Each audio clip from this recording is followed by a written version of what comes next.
पण एक वैशिष्ट्य आहे की ज्याचं खरंच भाग्य आहे, ज्याचं अंतःकरण शुद्ध आहे, ज्याची भक्ती परिपूर्ण आहे, अशा लोकांनाच मात्र तो कळस हल्लेला दिसतो. थोडंसं मनाला खंत वाटते की ज्ञानोबारायांच्या जवळ जाता आला असतं आपल्याला, ज्ञानोबारायांच्या कमीत कमी प्रदक्षिणा करता आली असते, इंद्रायणीचे स्नान करता आलं असतं. जन्मभूमी तेलंगणा आहे आणि कर्मभूमी महाराष्ट्र आहे.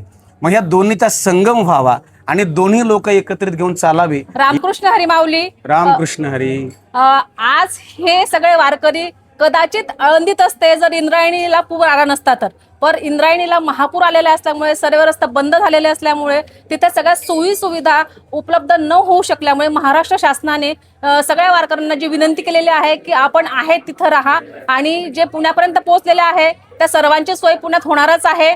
आणि आजच्या येरवडा येथील अण्णाभाऊ साठे सभागृहात या सगळ्या वारकऱ्यांची दिंडीची तर सोय झालेली आहे. तर आम्ही सरकारच्या आव्हानाला मान देऊन आळंदीत न जाता इथे प्रत्यक्ष दिंडी आणि वारकऱ्यांना येऊन भेटत आहेत. माऊली आपली पहिली दिंडी आहे ज्याला मी आज भेट देत आहोत. आपलं सर्वांचं राजश्री बडगुजर या युट्यूब चॅनलवर स्वागत आहे. आमची दिंडी ही माऊली कृपा तेलंगणा नावाची दिंडी आहे आणि या दिंडीमध्ये ही मूळ दिंडी तेलंगणा राज्यातून इचोडा, जांभळी, गुडेहातनूर ह्या परिसरातले सगळे म्हणजे आदिलाबाद जिल्ह्यातून आणि त्याच्यानंतर तेलंगणातून कर्नाटक आणि महाराष्ट्र या तिन्ही राज्यातली लोक या दिंडीमध्ये एकत्रित गुण्यागोविंदाने अगदी घरातल्या सदस्याप्रमाणे आम्ही ज्ञानोबा यांच्यासोबत वारी करत पंढरपुराकडे जात असतो. म्हणजे आपली वारी अगदी वैशिष्ट्यपूर्ण आहे आणि ज्ञानोबा सोहळ्यामध्ये एकमेव दिंडी आहे की जी तेलंगणा नावाने दिंडी चालते. हे ज्ञानोबा खरं तर सगळ्याच परिसरातली, सगळ्याच राज्यातली, सगळ्याच जिल्ह्यातली मंडळी या ठिकाणी आहे. पण दिंडी प्रमुख जे आहे, जसं मी शिवाजी महाराज वटंबे, माझं जन्मगाव तेलंगणा राज्यामध्ये जन्मभूमी असल्यामुळे बाकी कर्नाटक असेल, गुजरात असेल, अन्य राज्यातल्या अनेक दिंड्या आहेत. पण असं वाटलं की तेलंगणा राज्यातली एकही दिंडी नाही तर आपण तर महाराष्ट्रामध्येच माझे जन्मभूमी तेलंगणा आहे आणि कर्मभूमी महाराष्ट्र आहे. मग या दोन्हीचा संगम व्हावा आणि दोन्ही लोक एकत्रित घेऊन चालावे या उद्देशाने या दिंडीचं नाव तेलंगणा दिंडी असं ठेवण्यात आलेलं आहे. अगदी खूप छान. म्हणजे तुम्ही जसं म्हणता की तुमची वैशिष्ट्यपूर्ण दिंडी आहे तसा एक वैशिष्ट्यपूर्ण आणि इतिहास घडवणारा दिंडी जिला आपण ग्लोबल वारी असं म्हणतो तीही यावर्षी सुरू झालेली आहे. खरं तर आपण ज्या मातीत जन्माला येतो तिथे पाळमुळं आपली रुजली गेलेली असतात आणि आपण जगाच्या कोपऱ्यात कुठेही गेलो तरी ते आपण सोडू शकत नाही. त्याचं उत्तम उदाहरण म्हणजे ग्लोबल वारी तिचे वारकरी आहेत जे पुण्यात आले आहेत. म्हणजे 11 देश फिरून ज्या पादुका आहेत त्या 11 देश फिरून तिथे जे कुणी आपले भारतीय असतील, महाराष्ट्रीयन असतील, जे कुणी माऊलींना मानणारं असतील त्या सर्वांचा सपोर्ट, त्याचा सहभाग घेऊन ते इथे आळंदी देहूत आले आणि देहूत तिथे आम्हाला त्यांचं दर्शन झालं, त्यांच्याशी बोलण्याची संधी मिळाली. म्हणजे आपण असं म्हणू शकतो की आपली माऊली फक्त महाराष्ट्रापुरती मर्यादित न राहता, राज्यांपुरती मर्यादित न राहता, देशापुरती मर्यादित न राहता ती 7 समुद्रा पार गेली. तर आपल्याला एक वारकरी प्रमुख म्हणून कसं वाटतं यावेळेस? नाही, अतिशय छान आहे. आणि ज्ञानोबारायांचे विचारच असे आहेत की ज्ञानोबारायांनी ज्यावेळेला आपल्या गुरुदेवांकडे पसायदान मागितलं त्यामध्ये ज्ञानोबारायांनी केवळ एक राज्य, एक गाव, एक समाज असं नाही तर ज्ञानोबारायांनी मनुष्य जात नव्हे, प्राणी, पशु, पक्षी या सगळ्यांचं कल्याण व्हावं अशीच आपल्या गुरुदेवांकडे मागणी मागितली. आणि त्याची सुरुवात करतानाच फार सुंदर ज्ञानोबारायांनी केली की आता विश्वात्मके देवे येणे वाघ यज्ञ तोषावे तोसोनी मज द्यावे पसायदान आहे. आणि त्यामध्ये सगळ्यात मोठं ज्ञानोबारायांनी दर्शन घडवलं की या जगतातले जे काही व्यंकटी लोक आहेत, खळ लोक आहेत, दुष्ट लोक आहेत, दुर्जन लोक आहेत, ज्ञानोबारायांनी सगळ्यात पहिल्यांदा मागणी मागितली आपल्या गुरुदेवांकडे की मनुष्य वाईट असलं तर त्या वाईट मनुष्याचा त्याग नाही सांगितला. भगवंताला जर विचारलं, भगवंत म्हणतात की मी हातात शस्त्र घेऊन वाईट माणसाला संपवून टाकतो. पण ज्ञानोबाराय आधी करून सगळे साधू संत, तुकोबाराय असतील, चोकोबाराय असतील, या संतांचे विचार असे ज्ञानोबाराय असे म्हणतात वाईट माणूस संपू नये तर त्यातले दुर्गुण संपवावे. म्हणून ज्ञानोबारायांनी मागितली की जे खळांची व्यंकटी सांडो तया सत्कर्मी रती वाढो मग भूता परस्परे पडो मैत्रची बांचे. हे ज्ञानोबारायांचे विश्वव्यापक विचार तर आता केवळ भारतापुरते मर्यादित न राहताना 7 समुद्रापार अन्य देशामध्ये सुद्धा ज्ञानेश्वरीचं विवेचन असेल, ज्ञानेश्वरीचा प्रचार प्रसार असेल, भागवत धर्माचा प्रचार प्रसार असेल आणि गाथा, गीता, ह्या भागवत ह्या सगळ्या ग्रंथाचा प्रचार प्रसार आता वारकरी मंडळी आता सगळीकडे करू लागलेले आहेत. खूप छान. आणि खरं तर आपण आज आळंदीमध्ये असता पण आपल्याला तिथे जाता येत नाहीये तर ती भावना आपण कशी व्यक्त कराल?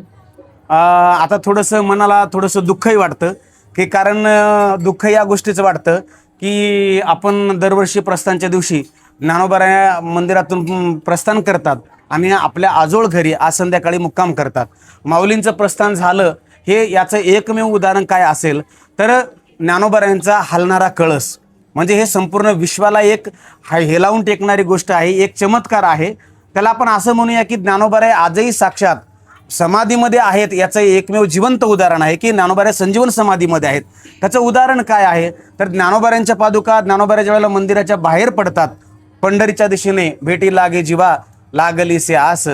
पांडुरंगाच्या भेटीला ज्या वेळेला मनात उत्कंठा ठेवून ज्या वेळेला मंदिराच्या बाहेर पडतात ज्ञानोबाराय त्यावेळेला मात्र ज्ञानोबारायांचा कळस हालतो. आता फक्त लाखो लोक हजारो लोक कळस बघायला जातात, पण एक वैशिष्ट्य आहे की ज्याचं खरंच भाग्य आहे, ज्याचं अंतःकरण शुद्ध आहे, ज्याची भक्ती परिपूर्ण आहे, अशा लोकांनाच मात्र तो कळस हल्लेला दिसतो. आणि तंत्रज्ञानाचा वापर झालाय, तंत्रज्ञान पुढे गेलंय, AI युग आहे. आणि काय म्हणतो आपण त्याला, आता सध्या तंत्रज्ञानाच्या युगामध्ये तर आपण मोठमोठे कॅमेरे आले, त्या कॅमेऱ्याच्या माध्यमातून अनेक न्यूज चॅनलवरती सुद्धा मंदिराचा कळस हल्लेला आपण आता अनेक वर्ष झालं बघत आहोत. तर हे असं वाटतं की थोडंसं मनाला खंत वाटते की ज्ञानोबारायांच्या जवळ जाता आलं असतं आपल्याला, ज्ञानोबारायांच्या कमीत कमी प्रदक्षिणा करता आली असते, इंद्रायणीचं स्नान करता आलं असतं. पण असं म्हणायचं आपण की नदीला पूर आला हेही एका दृष्टीने खंत वाटत असली तरी दुसऱ्या दृष्टीने हे ज्ञानोबारायांचीच काहीतरी इच्छा असावी आणि इंद्रायणीला आपोआपच स्वच्छ करून घेतलं असंही म्हणू शकतो आपण. फार मोठं त्याच्या पाठीमागे पॉझिटिव्ह विचार पण ठेवणं गरजेचं आहे की ज्ञानोबारायाचा याच्या पाठीमागे काहीतरी फार व्यापक विचार असेल. एवढे माझे लाखो लेकरं, लाखो वारकरी आळंदीला येतात आणि त्यांची असुविधा होऊ नये, त्यांना काही कुठल्या प्रकारचा त्रास होऊ नये याकरता ज्ञानोबारायांनी मला असं वाटतं की प्रकृतीच्या विरोधात न जाताना प्रकृतीलाही तेवढं समतोल ठेवून, आणि इंद्रायणी थोडीशी घाण झालेली असेल तर तिला ते स्वतः स्वच्छ करून घ्यायचं होतं आणि वारकऱ्यांना त्या पाण्यामध्ये स्नान न करू द्यायची ज्ञानोबारायांची इच्छा असेल म्हणून ज्ञानोबारायांनी मला असं वाटतं शासनाच्या माध्यमातून पुण्यामध्ये थांबायला सांगितले. अगदी अगदी. आणि म्हणूनच आपण त्यांना माऊली म्हणतो. आणि आता ह्या वर्षी एक नवीन हायटेक चांदीचा रथ माऊलींच्या चरणी म्हणजे त्याचा 6 तारखेला त्यांच्या चरणी अर्पण झालेला आहे. त्या सगळ्यांचं दर्शन आपल्याला होणारच आहे. उद्या जेव्हा पालखी रथ इथे येईल पुण्यात तेव्हा आपलं सगळ्यांचं दर्शन होईल. तो अनुभव तर आपण उद्या घेणारच आहोत. पण त्याच्याबद्दल जे काय ऐकलेलं असेल कसं वाटतंय? नाही, त्याचं कारण असं आहे की अध्यात्म आणि विज्ञान ह्या दोन्हीची जोड पूर्वी महाभारत कालापासून म्हणा, व्यासांपासून म्हणा, शंकराचार्यापासून म्हणा, अध्यात्म आणि विज्ञान ह्या दोन्हीची जोड कायमस्वरूपी राहिलेली आहे.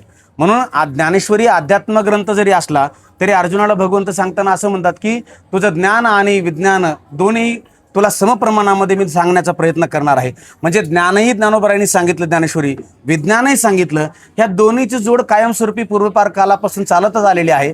म्हणून अध्यात्म हा ज्ञानोबाराय आहेत तर ज्ञानोबाराच्या रथाला विज्ञानाची जोड झालेली आहे. म्हणजे हे दुधामध्ये साखर आहे आणि दोन्ही समप्रमाणामध्ये हे चाललं पाहिजे.